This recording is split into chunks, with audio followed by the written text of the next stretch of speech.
Good morning students. बेटा कल हमने जो डिस्कस किया था वो किया था positively and negatively charge solve means electrical properties. आज हम पढ़ेंगे electrical properties of colloidal solution से रिलेटेड जो फिनोमिना है। दो फिनोमिना हमारे पास, इलेक्ट्रोफोरेसिस एंड इलेक्ट्रोऑस्मोसिस। मेनली यहाँ पर क्या होता है कि जो कोलॉइडल सॉल्यूशन है हमारे पास, ये उसको फिल्टर करने के या आप क्या कह सकते हो कि मोमेंट ऑफ या सेपरेशन ऑफ चार्ज करने के लिए यूज किए जाते हैं। ठीक है, इस प्रोसेस के अंदर क्या होता है बेटा कि यहाँ पर हमारे पास एक यू टाइप की क्या ले लिया हमने कि हमारे पास ट्यूब ले ली, यू शेप की क्या ले ली, ट्यूब ले ली। इसमें क्या कर दिया, एक नेगेटिवली चार्ज और एक पॉजिटिवली चार्ज इलेक्ट्रोड ले लिया और यहाँ पर कोलॉइडल सॉल्यूशन डिप कर दिया। देखो, जब तक यहाँ पर हमने ये चार्ज अप्लाई नहीं किया था तब तक ये सॉल्यूशन सारा का सारा ऐसा कैसा था, बट जैसे ही हमने यहाँ पर इलेक्ट्रिसिटी अप्लाई कर दी तो इलेक्ट्रोफोरेसिस हुआ। मान लो यहाँ पर हमारे पास जो कोलॉइडल सॉल्यूशन था वो किसका था, आर्सेनिक सल्फाइड का। आर्सेनिक सल्फाइड कैसे होते हैं, नेगेटिवली चार्ज सोल होते हैं, तो वो सारे के सारे कहाँ पर डिपॉजिट हो जाएंगे, पॉजिटिव इलेक्ट्रोड के ऊपर। ठीक है, तो इस तरह से हमारे पास क्या कर सकते हैं, हम पॉजिटिव और नेगेटिव चार्ज सोल को सेपरेट आउट कर सकते हैं। सेकंड थिंग कि आप ये भी पता लगा सकते हो कि इसके अंदर जो ये सोल था ये नेगेटिवली चार्ज था या पॉजिटिवली चार्ज था। ठीक है, तो इसका मतलब पॉजिटिव चार्ज वाले इलेक्ट्रोड की तरफ गए हैं तो हमारे पास पार्टिकल कैसे थे, नेगेटिवली चार्ज पार्टिकल। अगर नेगेटिव इलेक्ट्रोड की तरफ गए हैं तो कैसे थे हमारे पास, पॉजिटिव चार्ज पार्टिकल। ठीक है, ये था इलेक्ट्रोफोरेसिस मीन्स जब इलेक्ट्रिसिटी अप्लाई की जाए। बट अगर हम बात करें इलेक्ट्रोऑस्मोसिस की, तो देखो ऑस्मोसिस के अंदर क्या होता था कि सॉल्वेंट का मूवमेंट होता था from the low concentrated to high concentrated की तरफ।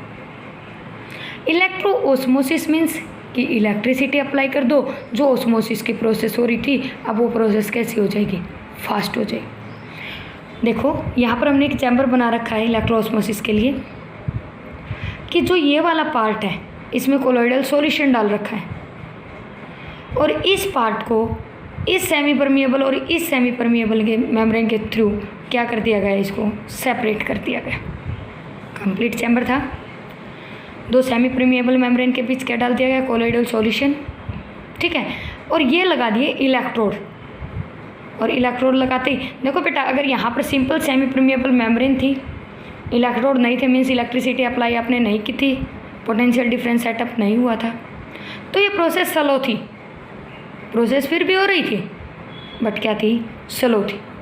बट जैसे इलेक्ट्रिक फील्ड अप्लाई किया पोटेंशियल डिफरेंस सेटअप होगा और यहाँ पर क्या होगा भाई, अगर इसमें नेगेटिवली चार्ज सोल है तो उसमें से सिर्फ और सिर्फ मूवमेंट होगा सोलवेंट का।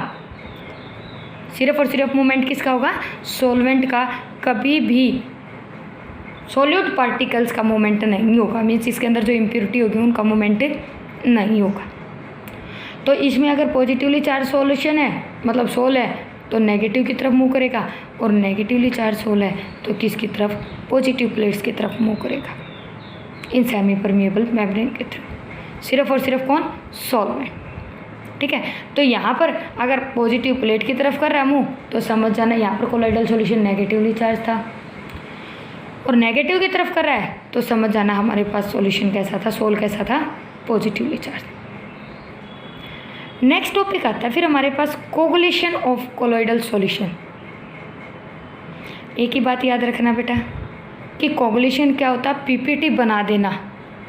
मान लो हमारे पास दो लिक्विड थे, डिजोल्व कर दिया आपस में और क्या बन गए, पीपीटी बन गए, तो मीन्स कोगुलेट हो गया। जैसे एग को बॉईल कर देते हो तो उसके अंदर वाला लिपिड पार्ट क्या हो जाता है, सॉलिड में कन्वर्ट हो जाता है, मीन्स पीपीटी बन जाते हैं। नेक्स्ट क्या कहता है कि यहाँ पर एक हार्डेस्ट उलझेला आया था बेटा, उसने क्या कहा, कोगुलेशन किसकी ज़्यादा और किसकी कम होगी वो देखेंगे। पहले देखो कोगुलेशन की डेफिनेशन देना चाहो, the phenomena of precipitation of colloidal solution means PPT बनाना by adding of excess of electrolyte. कोई इलेक्ट्रोलाइट डालो जिसके कारण वो क्या हो जाए, कोगुलेट हो जाए।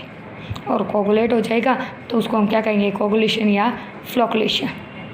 कोगुलेशन या फ्लोकुलेशन। देखो बेटा अभी मैंने कहा कौन आया, Hardy Schulze rule. According to this rule, अगर जितना ज़्यादा पॉजिटिव चार्ज होगा किसी पार्टिकल्स के ऊपर उतनी ही ज़्यादा उसकी कैपेसिटी होगी क्या करने की, कोगुलेशन। सेम केस नेगेटिव वालों में जिसका सबसे ज़्यादा नेगेटिव चार्ज होगा जिसके ऊपर, उसकी कैपेसिटी कोगुलेट करने की उतनी ही ज़्यादा हो। और पॉजिटिव को नेगेटिव कोगुलेट कर सकते हैं और नेगेटिव को पॉजिटिव कोगुलेट कर सकते हैं। तो देखो बेटा यहाँ पर अगर नेगेटिवली चार्ज सोल है आर्सेनिक सल्फाइड, तो सबसे ज़्यादा कोगुलेट कौन करेगा, एल्यूमिनियम 3 पॉजिटिव, उसके बाद मैग्नीशियम, उसके बाद सोडियम। सिर्फ चार्ज देखना में। सेम केस अगर कोई पॉजिटिवली चार्ज सोल है जैसे आयरन हाइड्रोक्साइड या कोई मेटल, ठीक है, या मेटल हाइड्रोक्साइड और ऑक्साइड, तो सबसे ज़्यादा नेगेटिव चार्ज, सबसे ज़्यादा कोगुलेशन, इसकी कम, इसकी कम और इसकी सबसे कम। एक ही बात याद रखना, हायर द पॉजिटिव चार्ज और higher the negative charge, higher will be the coagulation value. यहाँ पर आप देख भी सकते हो कोगुलेशन पावर इन्वर्सली प्रोपोर्शनल होती है बेटा कोगुलेशन वैल्यू के। मतलब अगर हमारे पास थोड़ा सा इलेक्ट्रोलाइट डालो और कोगुलेट ज़्यादा हो जाए तो समझ जाना कोगुलेटिंग पावर ज़्यादा है, लेकिन वैल्यू ज़्यादा है इसका मतलब हम ज़्यादा इलेक्ट्रोलाइट डाल रहे हैं तो उसकी पावर क्या है, कम है, मीन्स वो कोगुलेट कम कर पा रहा है। तो यहाँ पर एक ही बात याद रखनी है, पॉजिटिव को नेगेटिव कोगुलेट करता है, नेगेटिव को पॉजिटिव कोगुलेट करता है। बट जिसके ऊपर जितना ज़्यादा चार्ज होता है, चाहे पॉजिटिव का हो चाहे नेगेटिव का, तो ज़्यादा नेगेटिव वाला पॉजिटिव को क्या कर देगा, इजीली से कोगुलेट, और ज़्यादा पॉजिटिव वाला क्या कर देगा, इजीली से नेगेटिव वाले को कोगुलेट। ठीक है, तो coagulating power inversely proportional to the coagulating value. तो ये हमारे पास क्या था बेटा, कोगुलेशन।